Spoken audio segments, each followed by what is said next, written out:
Many years ago, I was visiting Tanzania to monitor some projects that PWRDF was funding in the Diocese of Masasi. After a long day in the field, we were returning to the church compound where I was staying. It was around 10 p.m. at night. And out of the blue, a group of young women and girls, almost teenagers or not yet teenagers, came into view at that late at night.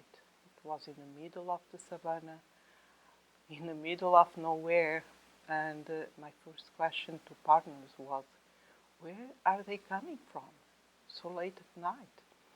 And the answer was that they were coming from fetching water. Around 4 p.m. every day, the last group of women and girls would go to fetch water. The water well was kilometers away from the village and took them several kilometers to do the round trip. And I look at these young women and teenagers in the middle of the night, in the middle of the savannah, with so many things that can happen at that time of the day. And it just dawned on me that I could be one of those girls. I was born in a country in Africa where to that day women and girls walk distances to fetch water. And thanks to my parents and the opportunities that I had in life, my parents were able to give us the education and a good life, running water and all the commodities of a good urban life. However, it is me.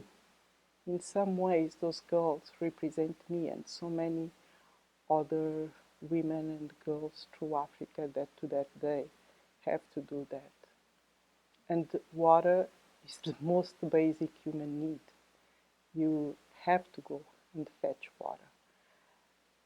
It makes me almost sick to think that people waste water. And when I returned back home, one of the things that I said to my daughter, no more long showers because there are people around the world, girls like you and I that have, or women like me, that have to walk so long for such a distances to get water. This experience has happened almost 20 years ago. But to that day, I remember of these young women and girls, how many opportunities they missed in life because they had to spend all this time fetching water. How many steps they walk every single day of their lives. How could they have been if they didn't had to spend all this time of their lives fetching water? Once in a while, those images come to me, and I still remember vividly to see these young women and girls in the middle of the night with their water buckets on their heads.